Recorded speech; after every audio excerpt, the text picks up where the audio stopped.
Taksi itu memperlambat lajunya dan berhenti di depan pintu gerbang universitas. Universitas ini dikenal dengan nama Golden University, salah satu universitas elit di kalangan mahasiswa generasi kaya di Star Hill. Rata-rata mahasiswa yang belajar di sini adalah anak-anak pengusaha menengah ke atas. Adapun mahasiswa yang belajar di sini dari golongan menengah ke bawah bisa dihitung dengan jari. Selain tenaga pengajar yang benar-benar mumpuni di bidangnya, para mahasiswa yang lahir dari universitas ini juga sebagian besar tak sukses di bidangnya masing-masing. Jadi tidak heran jika universitas ini adalah menjadi antara 5 universitas terbaik di negara ini. Banyak pengusaha, dokter, dan pengacara top lahir dari Golden University. Jadi tidak heran jika mereka menjadikan Golden University sebagai tujuan untuk menyambung pendidikan jenjang tinggi mereka. Bisa dikatakan jika Anda lulus sebagai mahasiswa dari kampus ini, maka akan banyak perusahaan yang akan bersedia merekrut Anda sesuai dengan keahlian masing-masing.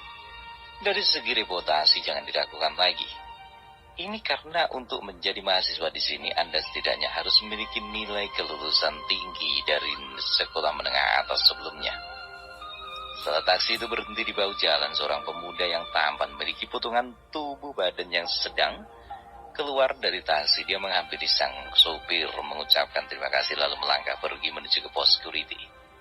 Setelah agak lama bersoal jawab dengan security itu, akhirnya pemuda tadi diizinkan untuk masuk. Ini karena saat ini sudah tepat pukul 11 malam. Jadi wajar jika security itu menanyakan ini dan itu kepada mahasiswa yang tinggal di asrama.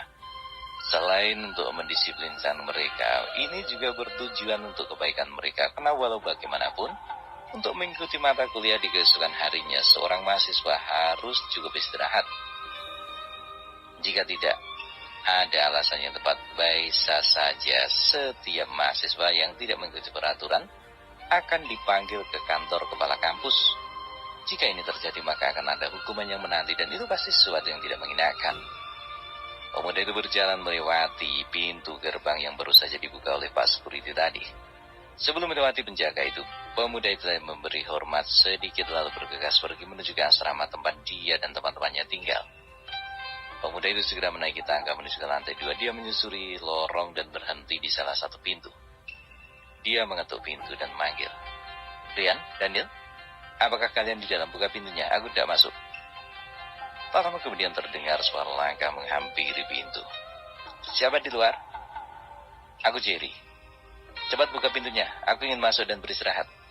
Pemuda di luar itu ternyata Jerry adanya.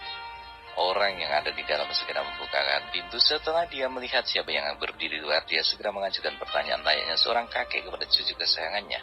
"Jerry, kemana saja kamu ini? Mengapa bisa larut baru kembali?" tanya seorang laki yang sebaya dengan Jerry dari dalam. "Panjang ceritanya, aku akan masuk dulu. Minggir kamu." Jerry mencubit sesuatu di bagian dada muda itu. "Waduh, setan, sakit tahu!" teriak lagi yang sebaya dengan yang tadi membukakan pintu itu. Jerry hanya asu tak asu sebagai tanda dan sebuah bantal menghantam kepalanya. Dia menoleh dan tersenyum melihat Riang menyerang dengan sebuah bantal. "Daniel, bisa ulangi pertanyaanmu yang tadi?" kata Jerry acuh tak acuh. Sedikit pun dia tidak merasa salah melihat Daniel yang meringis kesakitan. Daniel yang ditanya hanya mendengus saja, melihat tampang yang cemberut seperti kakek-kakek kehilangan gigi palsu. Rian dan Jerry tidak tahan untuk menahan tawa terlalu lama. Setelah itu ruangan itu pecah dengan gelak tawa mereka. Jerry menghentikan tawanya ketika dia merasa ada sesuatu yang salah di ruangan itu. Dia mengerutkan keningnya memandang ke sekeliling. "Rian, Daniel, di mana Riko? Apakah dia belum kembali dari tadi pagi?" Mendengar pertanyaan Jerry, mereka berdua hanya menggeleng lesu. "Jerry, aku tidak tahu kemana Riko pergi dan apa yang terjadi dengannya. Kamu sendiri tahu bahwa sejak pagi tadi dia telah pergi dan sampai sekarang dia belum juga kembali." "Aku takut terjadi sesuatu padanya. Apakah kalian sudah berusaha menemukan keberadaannya?" "Kami telah berusaha mencarinya ke tempat-tempat yang biasa dijadikan sebagai tempat nongkrong dan bertanya pada beberapa teman lain. Tapi mereka tidak bisa dan tidak melihat keberadaan Riko. Kau tahu bahwa kami juga sepertimu merasa khawatir. Lihat saja. Kalau dia kembali nanti, aku pasti akan memarahinya. Dan kau, Jerry? Dari mana saja kau sampai selarut malam begini baru kembali?" tanya Daniel sambil meraih bantal dan siap untuk menyerang Jerry. Jerry mengangkat tangannya sebagai bentuk perlindungan diri. Seperti yang kalian ketahui, setelah kita selesai bergotong royong, aku segera pergi ke New Village untuk mengunjungi makam orang tua asuhku. Setelah itu, aku langsung ke High Street mengunjungi ayah angkatku. Sebenarnya, aku akan kembali sekitar jam 8, namun ada beberapa hal yang harus aku selesaikan hingga sampai selarut ini aku baru bisa kembali. Jerry menghela napas dalam-dalam. Mendengar penjelasan dari Jerry, mereka berdua menganggukkan kepala secara bersamaan. Namun belum salah satu dari mereka membuka suara, pintu kembali diketuk dari luar, dan terdengar satu suara yang sangat mereka kenal. Mereka pun segera membukakan pintu. Itu pasti Rico. Rian segera beranjak menghampiri pintu. Benar saja, ketika pintu terbuka, nampak seorang berdiri di luar dengan raut wajah yang sangat kelelahan. Daniel segera melompat dari kursi tempat dia duduk, berjalan keluar lalu meninju dada Rico.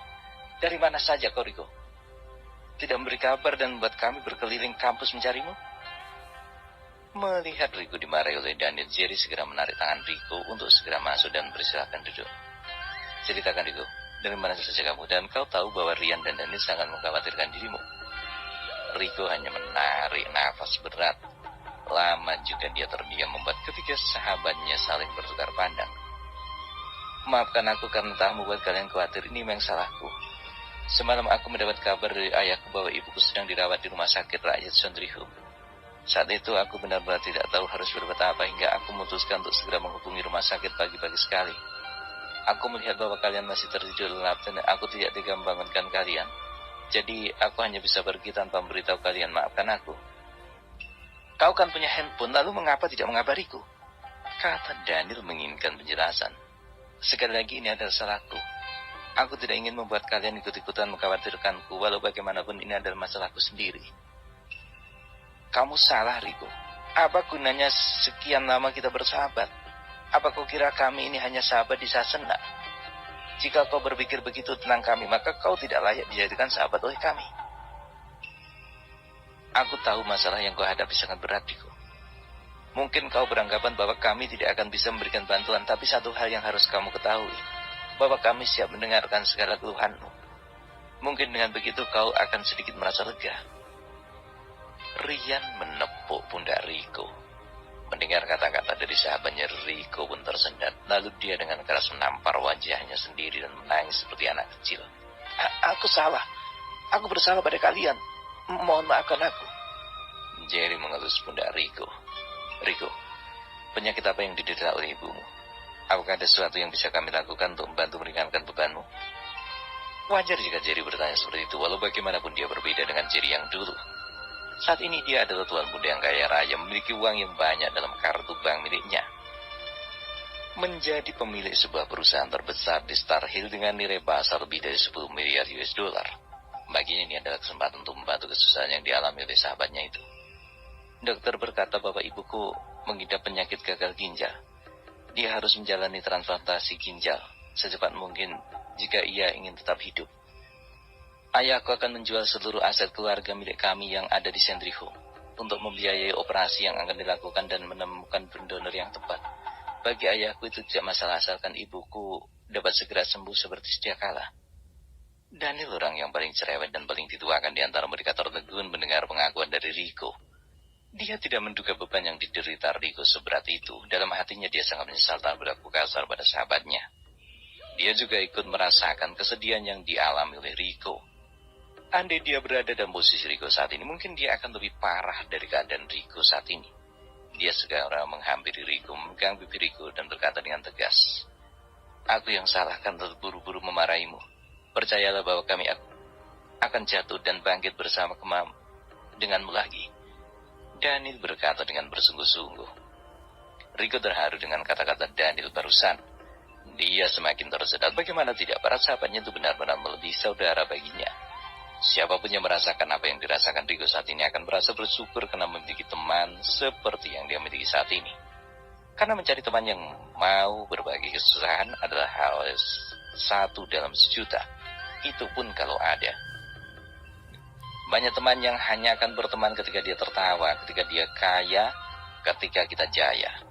Namun di saat Anda benar-benar terpuruk dan terjatuh, akan tahu siapa teman dan sahabat yang sesungguhnya. Rico, Bagaimana dengan usaha ayahmu yang akan menjual seluruh harta benda milik keluargamu? Apakah sudah ada peminat yang membeli? Rico hanya menggelengkan kepalanya dengan lemah. Untuk saat ini belum. Tadi ayahku pun berkata bahwa ada orang kaya yang berminat, namun mereka tahu kesulitan yang dihadapi oleh keluargaku. Jadi mereka menawarkan dengan harga yang sangat rendah. Itu membuat keluargaku kembali mengalami kebuntuan.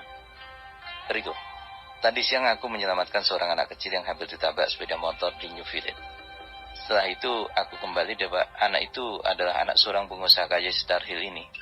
Orang tua anak itu sangat berterima kasih padaku dan akan memenuhi satu permintaan. Aku menolaknya karena aku tidak memiliki permintaan yang khusus. Tapi aku berubah pikiran setelah mendengar kesulitan yang sedang kamu hadapi. Tunggulah sampai besok petang. Aku akan segera menghubungi orang kaya itu untuk membeli aset keluargamu dengan harga tinggi. Dan kau segera menghubungi ayahmu agar tidak terburu-buru melepaskan kepada orang lain sebelum petang esok. Kata Jerry bersungguh-sungguh. Dalam hatinya dia terpaksa sedikit berbohong tentang orang kaya yang anaknya telah dia selamatkan. Semua kebohongan itu dia lakukan agar Rico tidak terlalu merasa direndahkan.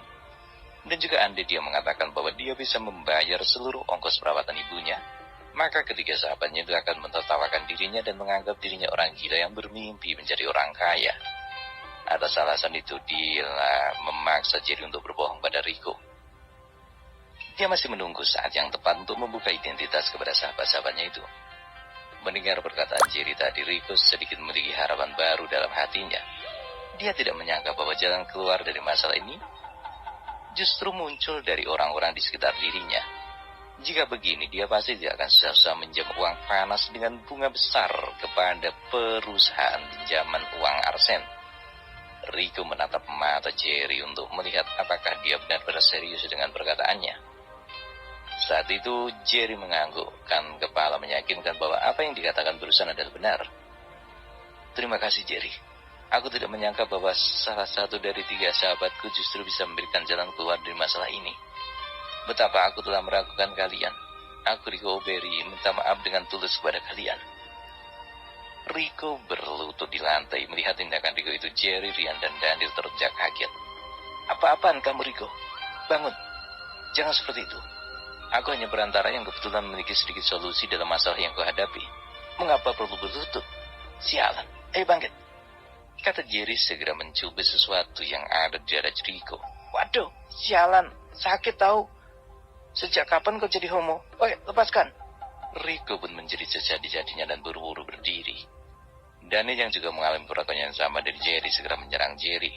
Mendapat serangan dari segala arah dari ketiga sahabatnya membuat Jerry pun pandai menghindarinya. Oh, ampun, aku tobat, tidak lagi.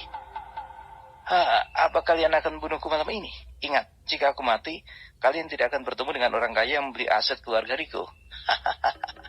Kata Jerry yang terpojok sambil memainkan alis matanya turun naik. Mendengar ancaman dari Jerry, teman-temannya segera menghentikan serangan mereka lalu sama-sama tertawa terbahak-bahak dalam suasana hati yang sedikit bahagia.